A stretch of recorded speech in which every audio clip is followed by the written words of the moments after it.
Hey everyone, welcome to another exciting episode of 60 Plus Uncensored, the show where we have real, unfiltered conversations with people over 60 who are still working, living with purpose, growing, and refusing to fade quietly into the background. I'm your host, Seb Frey, and I started this podcast because I wanted to shine a spotlight on the people who are still out there doing the damn thing, building businesses, chasing dreams, raising hell, and just living life on their own terms.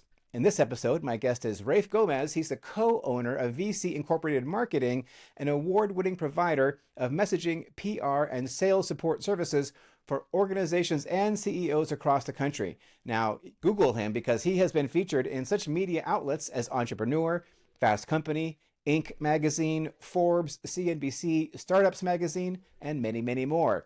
Not only that, and this is super cool, he's a professional DJ in the New York City metro area whose live stream mix show on Twitch is called Danceteria Rewind, recreates the sounds and experience of the famous Danceteria nightclub, which ruled New York City and influenced global nightlife in the 1980s. So, Rafe, thank you so much for joining me on the show today. How old are you, Rafe? 61, Sebastian. 61 years old. So Yeah. tell us a little bit about the Rafe Gomez story. Yeah, it has been a lot of bumps, but then a lot of figuring out what do we do next. It's extended everything from you ever go into a diner and sit down and look at the placemat with all the ads for local businesses? Yes. Like that's how I started my career, selling ads on diner placemats to local businesses. And it was it was the dregs of sales, but it taught me a lot. Stuff that I continue to use in my business journey and that I will share with your audience because it's invaluable guidance and lessons that can help them if they want to become entrepreneurs, which we will talk about that it is possible. And actually, the amazing advantages of being an older entrepreneur have rarely been discussed, but I'm going to share them. That's So great. then I was doing that, and then I was involved in creating music for independent films and MTV, making the video, which was a series in the '90s, and I did the background music for that. Then I got into writing for the internet and media sales for the internet, which was just getting started, and that was amazing. But then it capsized in 2000 when it was just completely done. Uh, I then got an opportunity to become a professional DJ. I had been doing it for fun up to that point, and I had a nationally syndicated terrestrial radio mix show called The Groove Boutique. It was on 40 radio stations across the country. It started on Sirius Radio, which was what Sirius was before Sirius XM. And I was doing gigs. I was flying around. I was at festivals, and clubs, and it was awesome. But then that capsized during the economic crisis of 2008. So I had to, again, reinvent Hello. what I was going to do with myself. Uh-oh. I had an idea that given all Uh-oh. of the unemployment that Hello. was happening in 2008, that all of the people who were giving advice and recommendations, supposed experts, they never had actually been unemployed. So because I lost that DJ gig, and I thought I'm going to try some sales techniques from way back in my diner placemat selling days, and I used those techniques to try to get work, and it worked instantly. And I came to the realization I need to share this with people who are going through what I'm going through. So I wrote, produced, and voiced an audiobook that gave tips on how to navigate this very unusual job market and became a top five selling career title on Audible and iTunes and Amazon. And I began generating media coverage about it, and I was on CNBC and MSNBC. And I thought, you know what? I can do this for other people. I can do this for other companies. This approach to generating media coverage. And I had no background in it, but I had been using these sales techniques, and that's what got me on the air and in print, and then launched VC Inc. Marketing, and then became a contributing writer for all of these other media outlets, giving perspectives on sales and messaging, competitive differentiation. And then we'll get to the DJ stuff because that came to me during the depths of the pandemic of what I can do to just not go through my day where I was trying to avoid dying and actually had some fun stuff that would be part of my day. And that's where I am now. VC Inc. marketing, and then this live stream Danceteria Rewind. Well, there's a lot to unpack there, and I want to go back to the placemat business thing. So, how old were you when you were doing the placemat business thing, and what year was that, or what years were Oh, they? this was in the mid 80s, so I was 22, 23. I can't remember, but it was about that time. And So that's right out of college. Did you go to college, or I took classes at NYU and the School of Visual Arts and the New School, so uh, I didn't have a major per se in doing that, but I was just taking the classes that seemed fun for me. right? Yeah. Well, I took some classes, as we call it. I never graduated college. I'm a college dropout. Yay! Just like Bill Gates and Steve Jobs. Just like I'm right at That's that it. level personally. We're in a good So company. it's interesting because I find that a lot of people, well, not a lot of people, but I mean, some noteworthy people who are very successful in the real estate business, which is my business, they got their start like in like a boiler room doing cold calls as like an inside sales agent or selling Cutco knives of all things, right? So Yep, they yep. really had similar kinds of work to the bottom of the barrel kind of sales jobs, but it taught them, I think, a lot of really good habits. What good habits did doing the placemat business teach you? Incredible persistence. And can we use four-letter words on this? Yes, please do. Please do. Okay. Absolutely. The thing that separates successful salespeople and entrepreneurs from the rest of the world is the ability to eat massive spoonfuls of shit all the time. If you can do that and then spit it out, shake it off, use some mouthwash, get to the next one, you will succeed. It's not for a lot of people. They cannot handle rejection. They cannot embrace the idea that I'm one no away from getting to that yes. Different breed of human. The other thing is focusing on not what I want, but what I'm doing for someone else. With the placemat business, it wasn't I want to do this because I want to make the commission. Obviously I do. But when speaking to business owners, it was this is how this opportunity will create awareness and buyers for what you do. This is a very convenient and effective way. And then I would also roll out some data because if it's my opinion against a prospect's opinion, I'll always lose. But if I have data, they're going to question their opinion. So I would include quotes and data from some very satisfied customers. And that was useful, continues to be useful in everything I do, is including facts and data and thinking about the needs of the other person when I'm discussing an opportunity for them. Well, that is fantastic. Eating lots of spoonfuls of shit because, like in the real estate business, it's a very, very long sales cycle, right? I mean, like you are talking to people for years, and Yep. if they don't say no immediately, they're just dragging you along, and then maybe you'll get to yes or maybe you'll get to no, but you certainly, the yeses are very, very few and far between, and you just need to keep on doing it. So I would imagine that you had really two kinds of customers. You had the diners themselves, and then you had the people who were doing the advertising. Was it an easier sell for the diners, I guess, or was there an incentive for them to take these placemats or Well, the diners were getting free placemats, and free anytime placemats? anytime that they could get something free, even though it's pennies, they'll take it. But you brought up something interesting before about when you hear no. I've learned that there's two types of no's. There's no, not ever, no fucking way, and then there's no, not now. No, not now, you can work with. And no, not ever. I've seen some situations where, again, using the facts, data, and examples, they can be swayed. But anyway, that's Yeah, facts, data, and examples are really important because it really is hard to change anyone's opinion absent actual information that they can, believe themselves, right? So like yep, just you saying it is nowhere near enough. And then also, so this VC Inc. marketing, this sounds very interesting to me personally because I'm a media whore, right? I mean, like I crave being in the media, and I have been in the media. And I think that for a lot of like they say that attention is new currency, right? That's what they say. Like that's how come yeah, influencers are able to make hundreds of True. millions of dollars or whatever, basically doing nothing, right? But Yeah. they have the attention. So anyone who, if you're 60 years old or 70 or 80 years old and you want to like get your business going, like getting that attention is really important. How can somebody who doesn't really have any attention get attention for their new business that they might be launching when they turn 65? Right.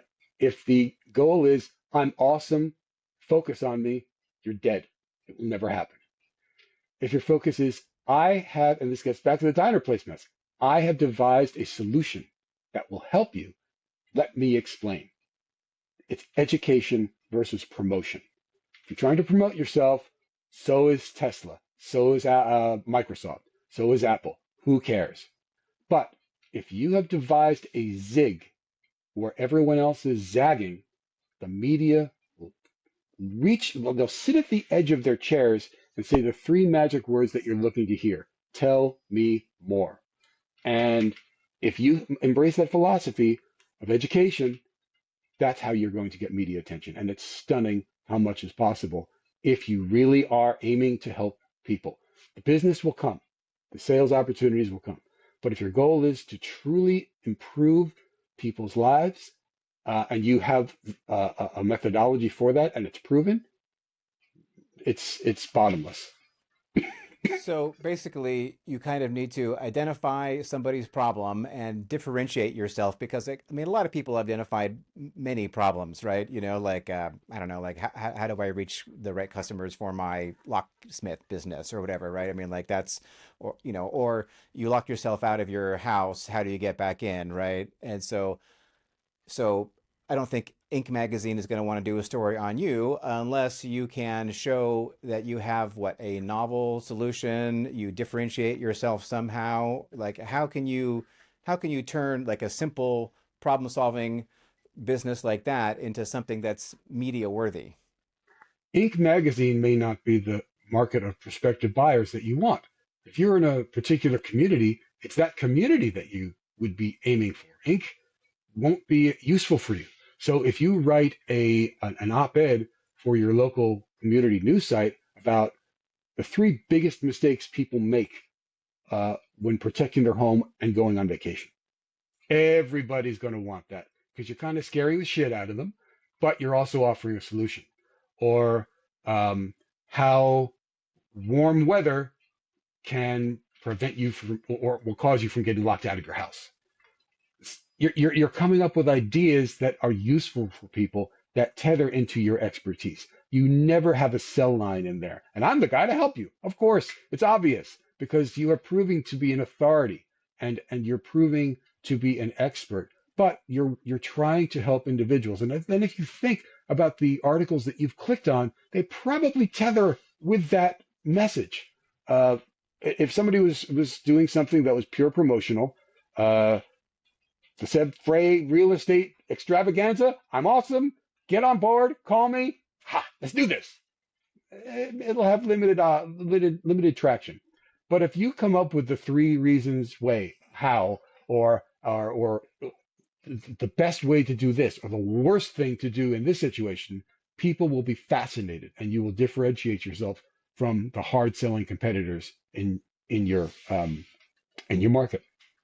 So that's interesting. So there is that guy. He has that whole thing. Man, I can't remember his name, but he was a carpet shampooer, right? Like, and do you know this guy? He's I famous, don't. and he has a great book. And of course, because I'm getting old, I can't remember anything anymore. But I love his book, and I've read it several times. And I'm gonna try and find it here. It's probably on my Audible because I listen to everything. I don't have Audible on here. Um, anyway, but basically, that's what he did. He started posting like he would create like a little how-to guide, right? Like I forget what his how-to guide was, but like how to make sure that you know like you don't damage your carpet, you know, or whatever, or something like that. Yep. And it was a common problem that people were having, and it went viral. And he went from like doing carpet shampooing to like consulting for or doing marketing for carpet shampooers, and now he's super famous and whose name I can't remember, but maybe I'll put it in the show notes. So So okay, so how do you recommend that like a small time entrepreneur like because I kind of try to do the same thing, right? But how do you get that out there to your community? Like if you make a blog post, I mean a YouTube video, LinkedIn, like how do you actually like grow an TikTok. audience? TikTok. TikTok is perfect if you're, especially if you're in a visual oriented business like carpet shampooing, or if you're a chef, or even if you're going to be talking about estate planning. If you have little short 1 minute how-to tips, biggest mistake with charts and things like that, people are going to be fascinated by that. In addition, long form articles that you write could be posted again in your community news site. And then if you have something that's seasonal, you could get in touch with your local TV channel. And assuming that you've built up a following and some credibility, you can knock on their door and say, "Hey, we've got Labor Day coming up. Um, would you be interested in having me come on and talk about and whatever whatever connects Labor Day with some sort of business awareness or business approach?" And they love that. They love featuring local people who are doing good, not doing well, but doing good, doing good things. So it's a question of looking at your competitors, seeing what they're doing, seeing what they're ignoring, and they're too stupid to understand, and then filling in that white space with the education that you can provide. Yeah, so like time to get your furnace cleaned, your gutters cleaned, Yep. your drains cleaned, right? Because winter is coming. Like how that's important, and stories of like here's a guy who didn't get his gutters cleaned, and then he had like a roof leak, and it caused like $35,000 worth of damage to his house, right? That's a classic sales technique called FUD. You're selling fear, uncertainty, and doubt. And Is that that good or is a bad? motivator. Right. Well, it's a motivator for people who, if you're trying to, if you install hot water heaters, here's what happens if your hot water heater explodes and you have video of a flooded basement. This could have been preventable 2 months ago. People are going to be, honey, check the date on when we had our water heater serviced. So it can inspire some action to be taken. If you've got the visuals that show, make a bad decision, here's what's going to happen.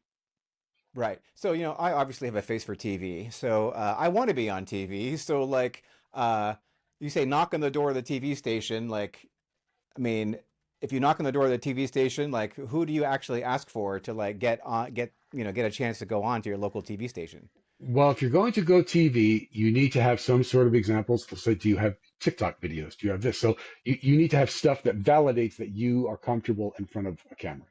And then if you have some written stuff as well, you want to walk in with some heft. A Uh, portfolio, sure. a portfolio, absolutely, because uh, you want to show you're not a beginner, you want to show you're comfortable, and you want to show that you're authoritative.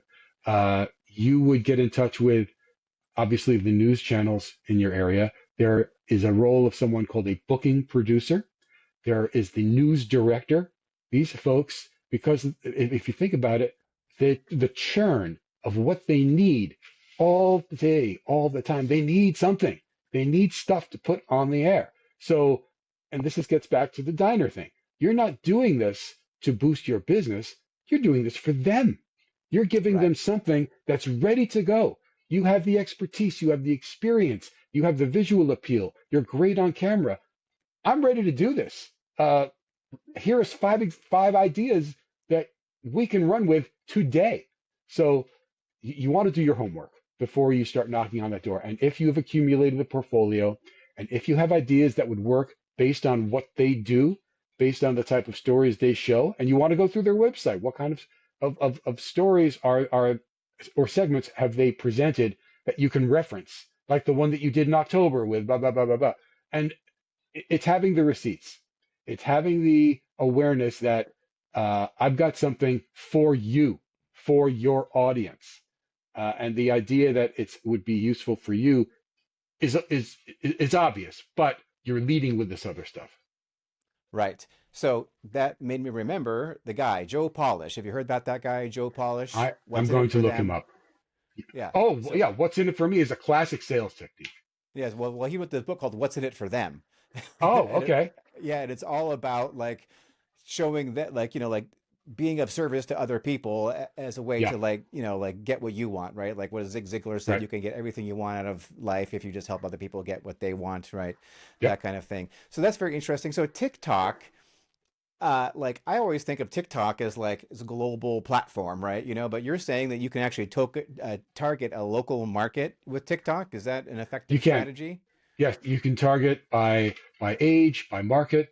And then the other thing is you would put in your email signature the link to your TikTok channel. And whether you've had 100 views or tens of thousands of views, you're using it as a tool to create credibility for yourself. Are you So on if you're, TikTok? uh, I'm on Instagram. I'm not on TikTok because what I do does not have much visual appeal, and I'm not pursuing it. I mean, the DJing. If I were in a club and going out to all sorts of fabulous locations, absolutely. But I'm doing it from my basement studio. Not that pretty to look at. So I Not that don't sexy. do. No, Right. Okay. I don't juggle. I don't light my genitals on fire. I don't put bolts through my forehead while I'm DJing. So if I did You're not that, like then covered maybe. in But baby oil, like no, with a bunch of gold chains and stuff. no. Well, yeah, it was. I am, but I haven't recorded it. I forgot to do it. Okay, It so was chocolate that's sauce, not baby oil, chocolate sauce. But anyway, that's we're digressing.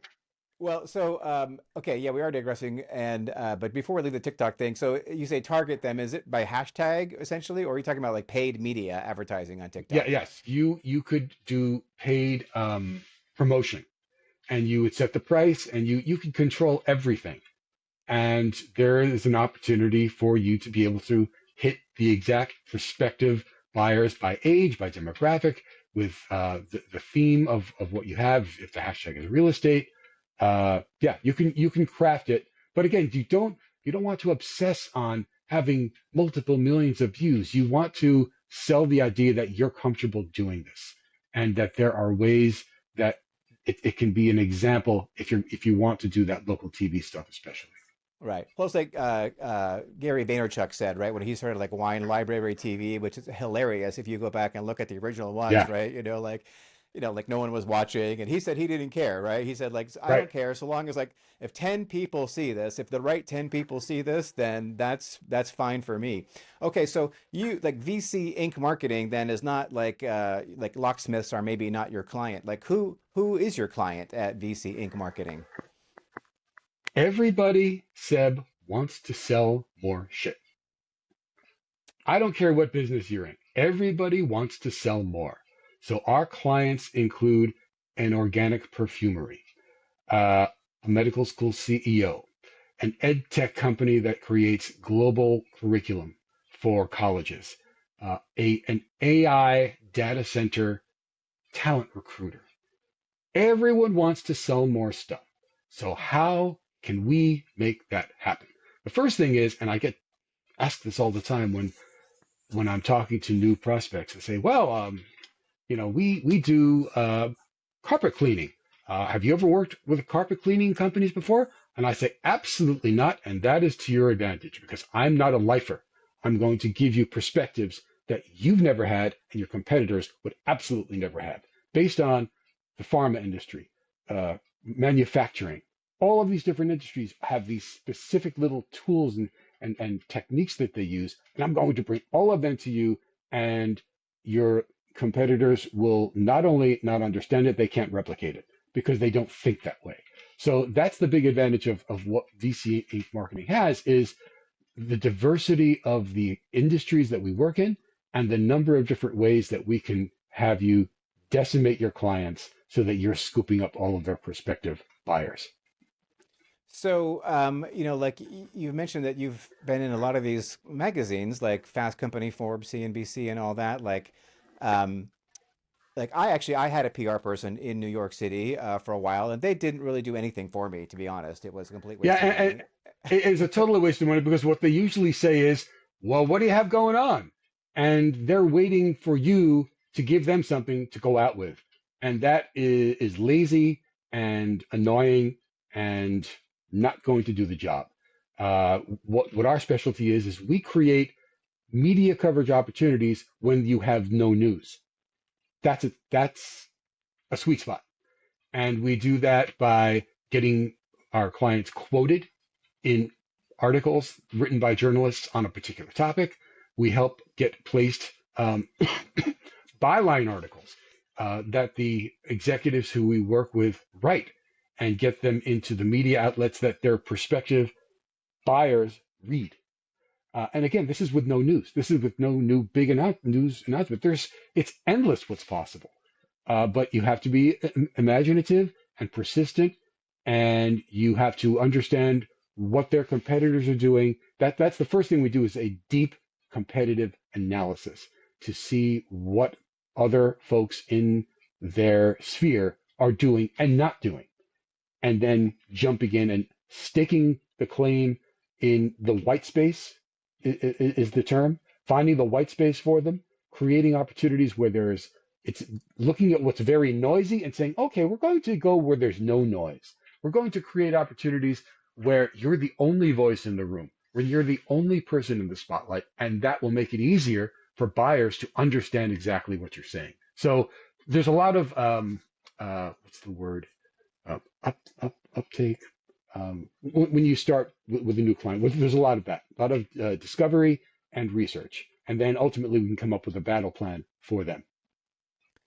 Right. Well, that sounds great. So, so who is your like a typical size company, right? Because like you wouldn't have like maybe a lawyer. Would like a lawyer or like a dentist be a client? No, right? It would Absolutely. be. No, absolutely. It could Oh, it be, would. and yes, and we would be, uh, for a dentist, it would be local. It could be the 3 ways that you're staining your teeth, or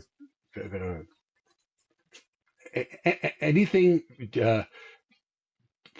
visual presentation related, because people are obsessed with how they look and their tooth health. So there could be all sorts of opportunities, even in Vogue. We could work with the dentist if they've come up with some new novel way that reduces tooth decay. It depends on how aggressive and creative the business owner is. An attorney, absolutely, getting them attention in the media with what they do or in their industry is all possible. All right. Well, that sounds very exciting. So, how long do clients typically work with you guys? I mean, is it Years. like 3 months, years, No, years? years. Yeah, because they there was one situation where we were working with a client for a couple of years, and then they got wowed and wooed by one of the top firms that does media coverage and sales support type stuff, and they left us, and they came back 2 months later saying, we spent with them what we spend with you in a year. We spent with them per month, and they did absolutely nothing.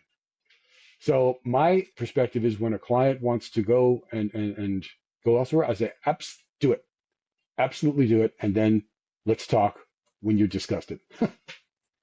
Right. So I just came back from the Society of Certified Senior Advisors conference in Baltimore. Like I just flew in last night. I get home at midnight, and uh, there's a lot of small business owners right there, and it could be like home health care, right, for people who are Yep. disabled in their homes, or Right. it could be people to help you age in place to adapt your house to Yep. so you can live in it, into your Sure. 80s or 90s, maybe even.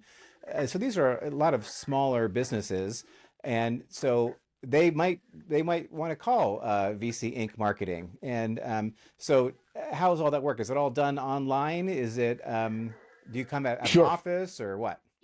Have an office, but I love working with individual brick and mortar single location entrepreneurs. I love it because they are so excited about when they see the results of what we can deliver for them. And uh, we are able to give them something that's affordable and something that's effective. And yeah, love it. And so pricing, so for a small business like this, because these guys don't have $100,000 Right. budgets for publicity. Yep.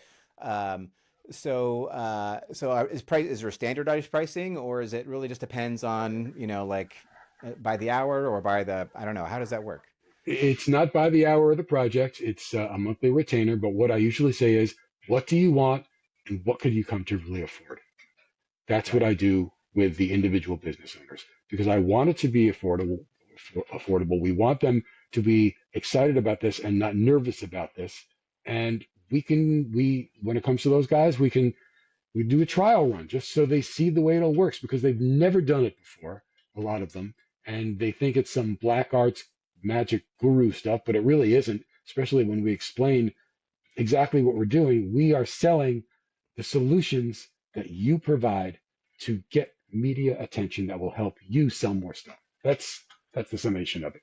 Right. Well, that's fantastic because I mean, I see like so many small businesses, my own included, like struggling to like differentiate themselves in the marketplace, right? Because I mean, honestly, you make the home healthcare services, they all kind of like do the same thing. It's like when you're selling like dishwashing detergent, it's all the same chemical, right? Yeah. So like, so how do you make Dawn better than palm olive, right? I mean, like, and so Dawn differentiates themselves by saying, look, when there's an oil spill, they use Dawn, right? I mean, that's a good selling point, right? So like, Right. I think like Exactly. finding that way to differentiate yourself is that something that you help people with? Without a doubt. And it's interesting that you bring up home healthcare.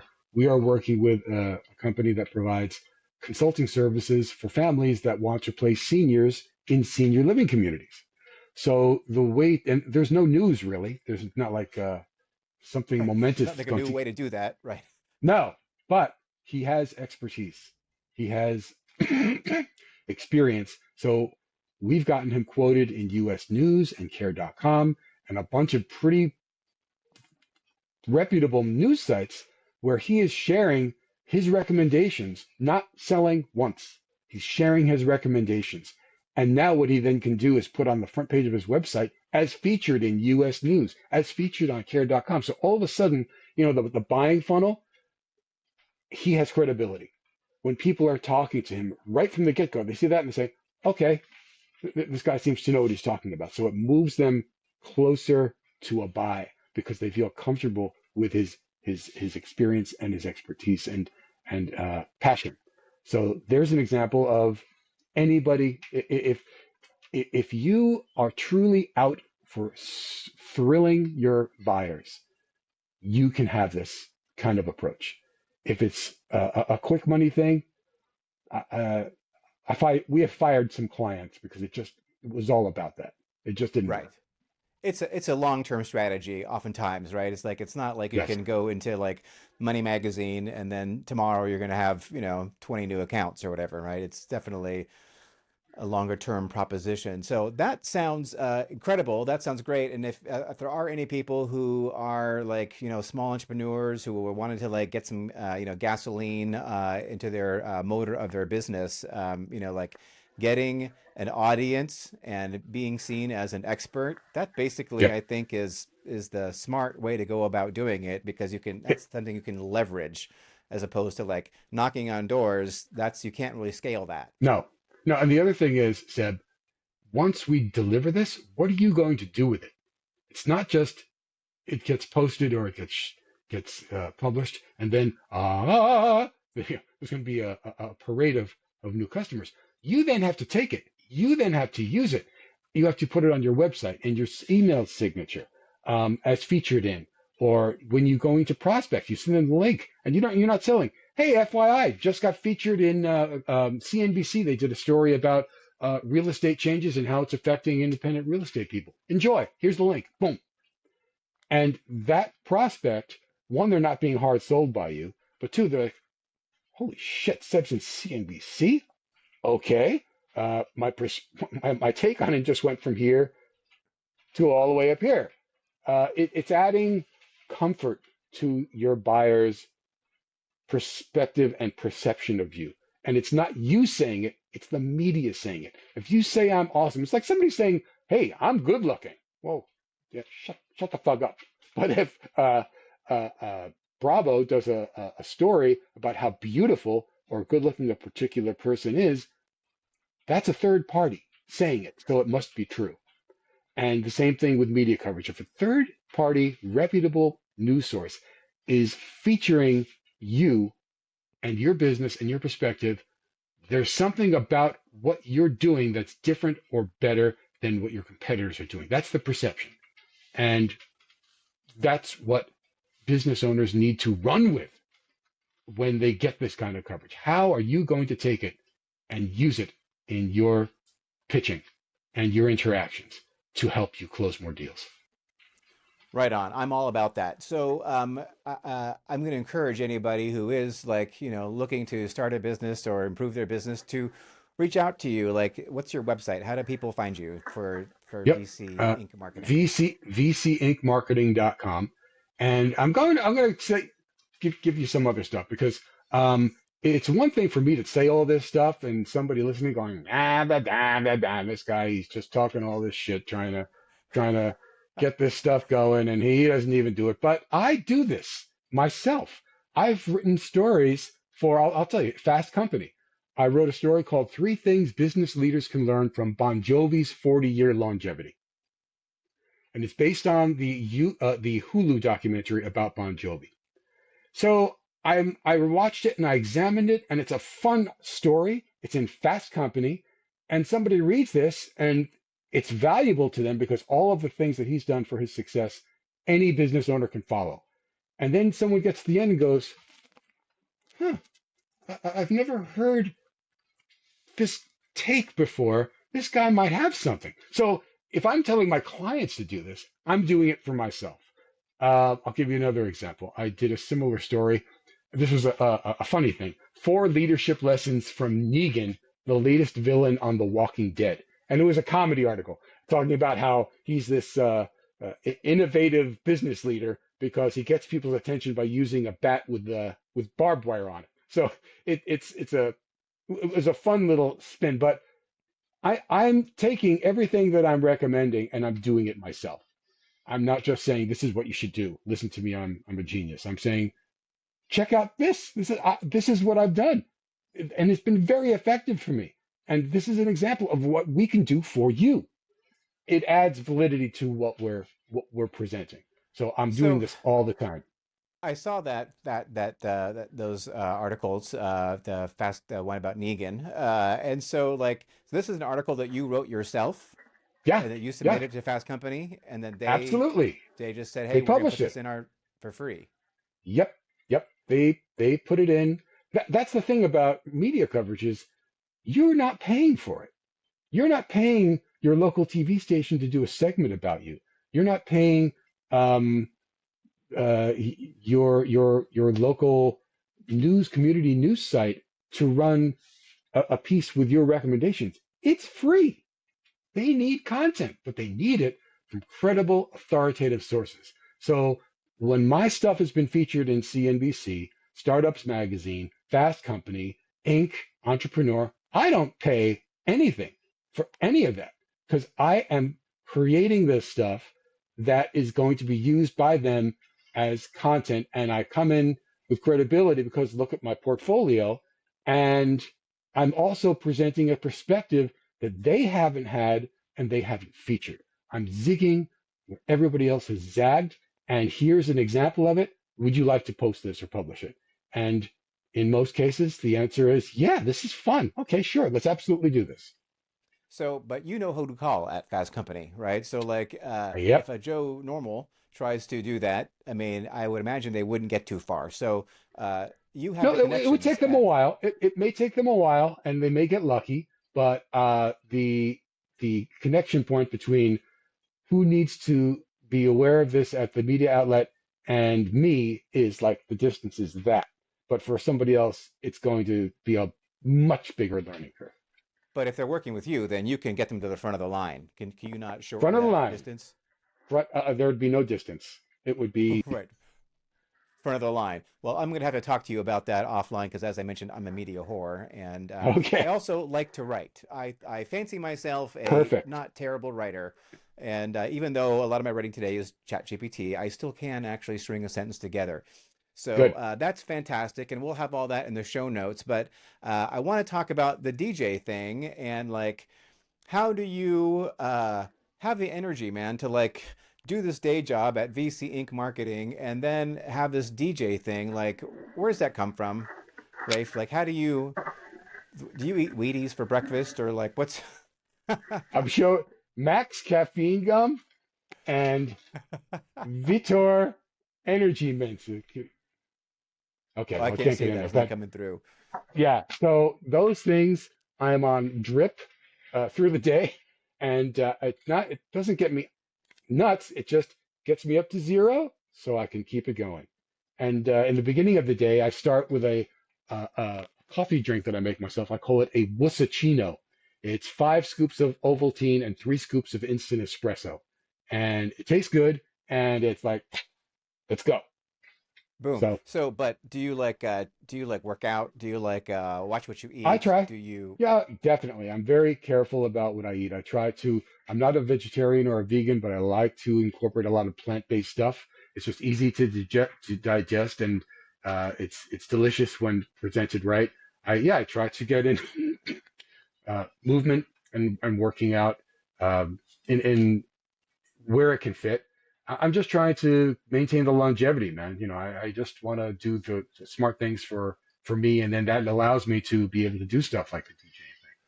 Yeah, because like I mean, how many hours a day are you putting in working? I mean, probably seems like a lot to me just from our little discussion here. Like Yeah, including the DJ thing, right? I mean, that is work, right?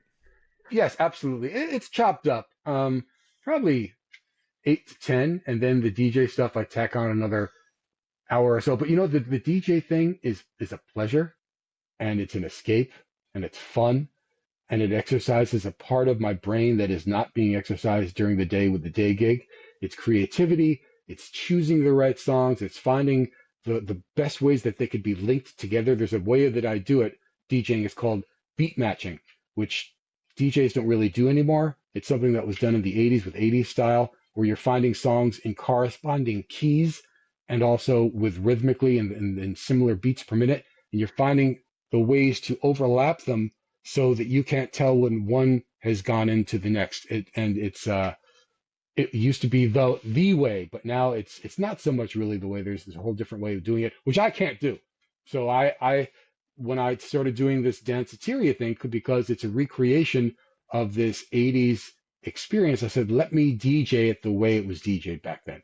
So it's So transportative.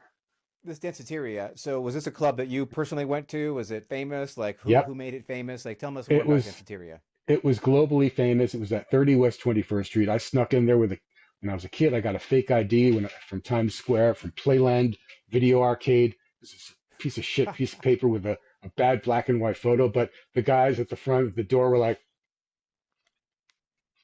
all right, come on. And it was 5 floors, Seb. It was a 5-floor club. In fact, it was described as a 5-floor supermarket of style. And there was a floor for live music. There's a floor for DJing. There's a floor for video installations. And the people that worked there at this club were noteworthy because they became some of the biggest global influencers of culture anytime, of any time. The Beastie Boys, Keith Haring, Jean-Michel Basquiat, Madonna, LL Cool J, they all worked at this place. And I went in as just this mook from northern Jersey, and I was thrilled because where I lived, disco still reigned, and I had no interest in disco. And I discovered this club from the back pages of the Village Voice on a school trip to Manhattan to the Museum of Natural History, and I saw the ad, and saw all the bands that were playing there and all the cool stuff, and I said, I know none of this. What is this? And I went, and you think, why would they let a moron in like me? But the morons from what they called the bridge and tunnel, meaning living in New Jersey, Brooklyn, Bronx, Queens, people that had to get to this club through a bridge or a tunnel, we paid full price at the door. We paid full price for our drinks. We were thrilled to be there. So we were the money that kept this place afloat. And they if the perspective was, if you get what we're doing, if you get this whole vibe that we're presenting here, come on in. And the live stream recreates what was happening at that club. And what was so unusual, Seb, was that on one particular night, you could hear everything from punk, early hip hop, early electronic music, Latin music, rock, reggae, dub, all in this one place, all on the same night. No other club that I had been to was ever like that. They were much more categorized. And I did a lot of research. I read books about what was who played there, what was played. I remembered had my own memories, and I said, okay, when you listen to this show, It's like you're walking in. I'm going to start it off slow with reggae, the way they did, and then by the end of the night, by the end of the 2 hours, it's going to be slamming, pumping punk. But I'm going to connect it all with this beat matching technique where it just flows one song into the next, and it's not jarring. It's seamless. And I'm taking all of the lessons that I give my clients and I apply it to what I'm doing with Danceteria Rewind. I'm the only voice in the room. Nobody else is doing this. I strive to thrill my buyers. Every week, people are coming because they love the way they feel. It has over 50,000 followers, this live stream. And people come from around the world and they've never heard anything like this. And it makes them very, very happy. And then as far as media coverage goes, I knocked on the door of places like Billboard and Forbes and all of these other media outlets globally, and they were like, "Hell yeah, let's write about this," and that drove traffic to the live stream. So it's not just talking the talk; it's walking the walk. I follow this guidance and philosophy, and I'm a 60s plus guy, and I'm doing this stuff. So there's no expiration date on taking this methodology and applying it to something that you want to do entrepreneurially or with your current business. This is timeless stuff that never goes stale. Yeah, I would think that this would be a good media story because to me, it's novel, right? What do you mean, like a streaming DJ? Like, so how does that work? Like you have a regular time and like people just show up to tune into you, or how's that work? Thursday nights, West Coast, it's 5 to 7 p.m. East Coast, 8 to 10 p.m. every Thursday night. If you go to twitch.com/Danceteria Rewind, you don't need to download anything. You don't need to have anything on your computer. You just go to that URL at that time, and every week I am DJing and I'm chatting. I'm chatting with people who are listening. They'll say, "Awesome track. When did this come out?" And I'll tell them when. And can you play this? And people are just jumping in and chiming in with all of this excitement and enthusiasm, and they are talking to me while I'm doing this. So there's that connectivity.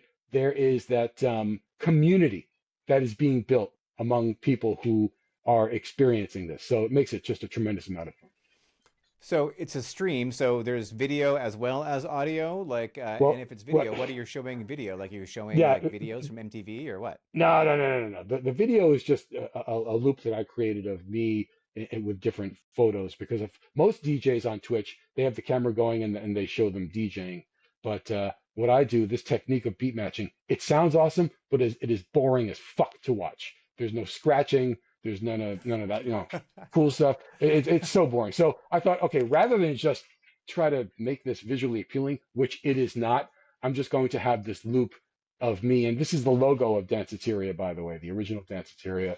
I'm going to have this loop of really nothing that's particularly interesting, but I don't want people to be looking at the screen. I want them to be dancing, moving around, having a drink. Maybe they'll type a little chat to me. So yeah, it's meant to be an audio soundtrack. So like do like bars and restaurants and stuff like put this up because it seems to me like that'd be like a cheap way to like get like a Yeah, cool because 5 to 7 p.m. that's happy hour time, right? Like that, or 8 to 10 p.m. or whatever, that's kind of like prime time. So the people play this in their homes, or like where are people tuning in to watch this? on their home at their homes, working out at the gym. They love it because of the fact that, for instance, if you're on a treadmill, I'm going to start you off slow, and if you want to spend some time on the treadmill, by the end of that treadmill workout, you're going to be pumping.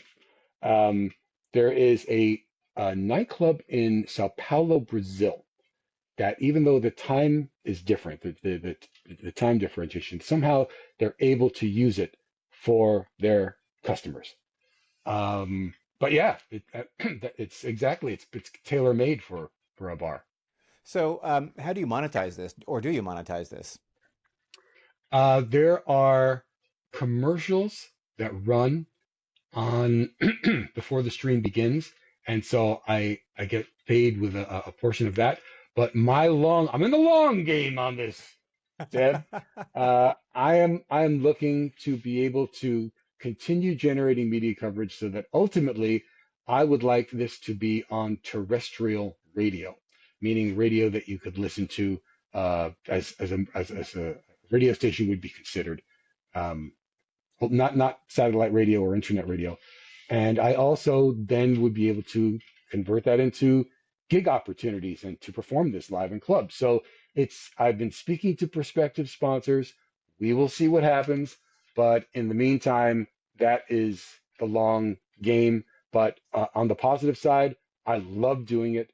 It makes me happy. It brings people joy when they're listening to it, and it's improving their lives.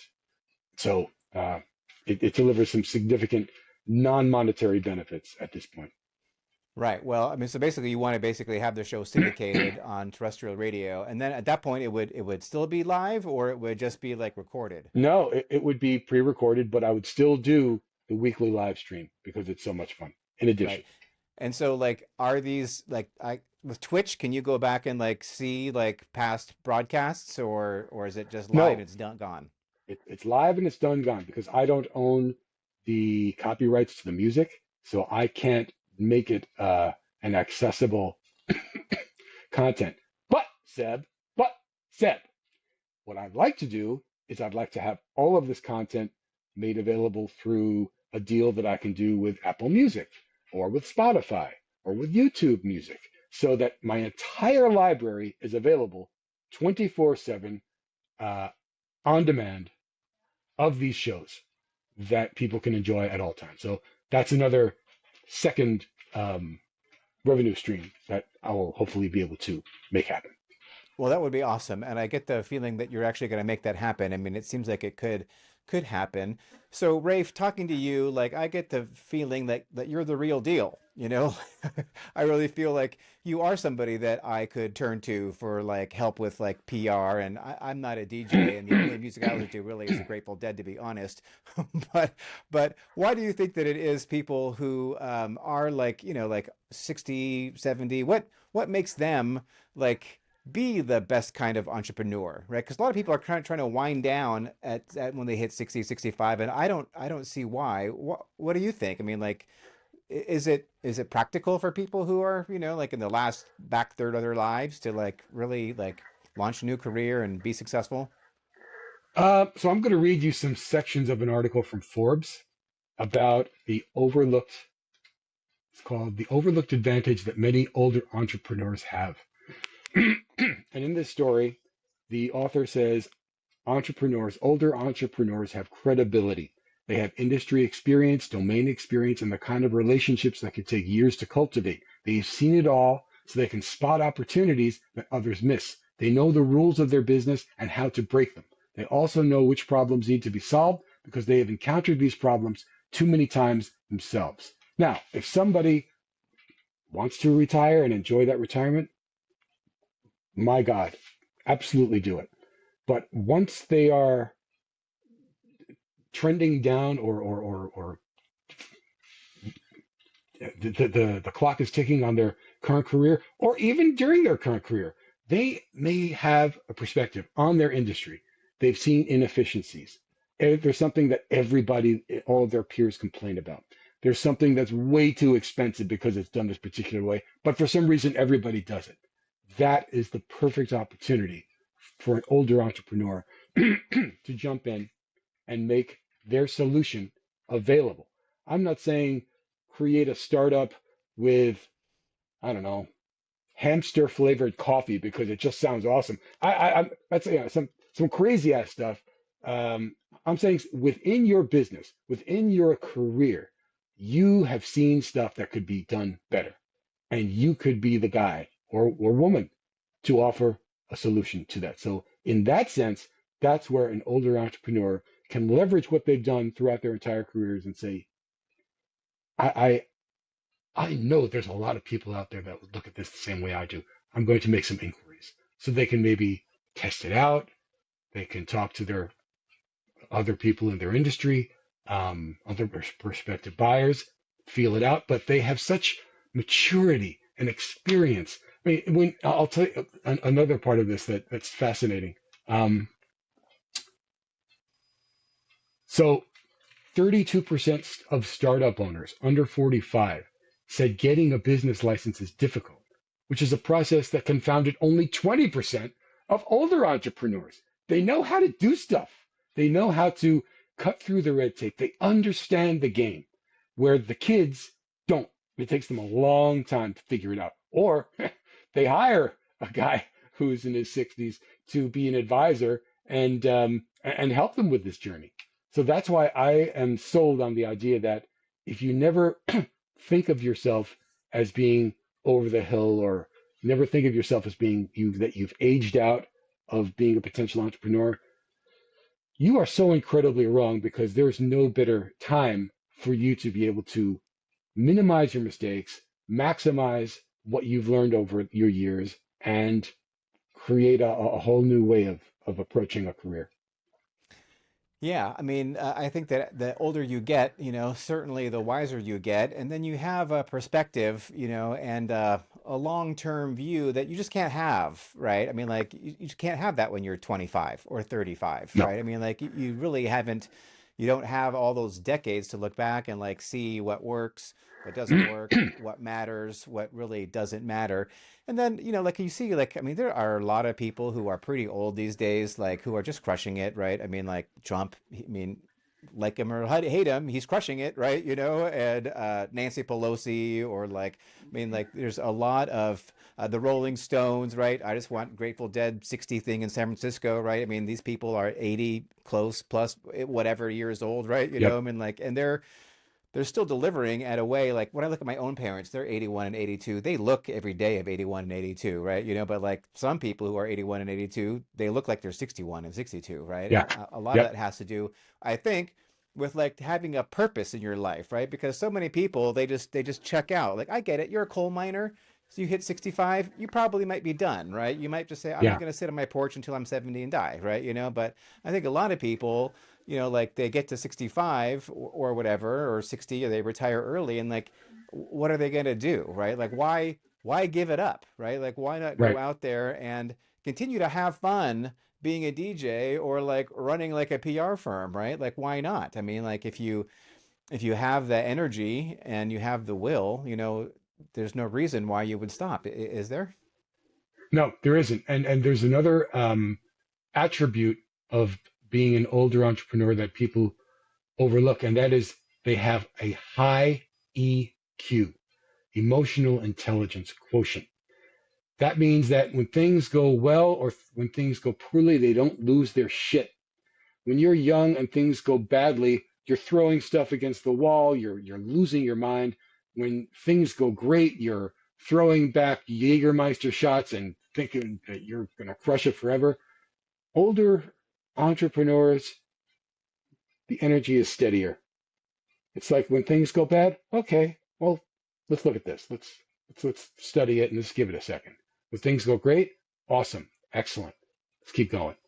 It's something that is so invaluable, and it does not exist. It absolutely does not exist when you're young. You do not have that emotional intelligence. Well, yeah. Well, plus actually, so when you're younger, I mean, I don't know about women, but like men, right? A lot of men are like obsessed with like women, right? They're obsessed with like drinking, right? They're obsessed with like, like partying and working out, right? They have a lot of obsessions that have nothing to do with their core message, and they like Right. spend the great portion of their time and energy and money on those pursuits, as opposed to actually like building something amazing, like a great company, like maybe VC Inc. marketing, or your DJ business, right? I mean, like that is I think it is a big competitive advantage, right? For me, right? And for you too, right? Because like, I can focus on this kind of things in a way that I just couldn't have done 30 years ago.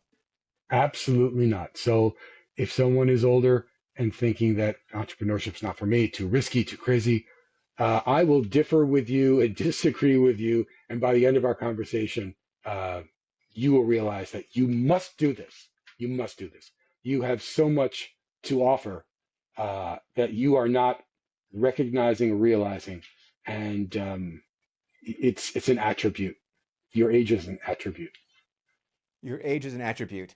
And that, I think, is a good way to end our discussion here. We're out of time, but Rafe, man, thank you so much. This has been a hoot, and I am going to tell everyone who needs a PR guy to reach out to you. Thank you very much. Well, I think you'd be great, and I'm really happy to hear that you work with small business owners because I know a whole lot of them, so myself it's very included. generous of you, Seb. Thank you very, very much. And So if you want to hear something cool, Danceteria Rewind, Thursdays, 8 to 10 p.m. EST, twitch.com/Danceteria Rewind. I will get you moving. and I will tune into that, and all of that will be on the show notes. So Thank you. terrific. Thanks, Rafe. We'll catch you on the flip side. Perfect. Thank you very much, Seb, for having me. All right. Subscribe now.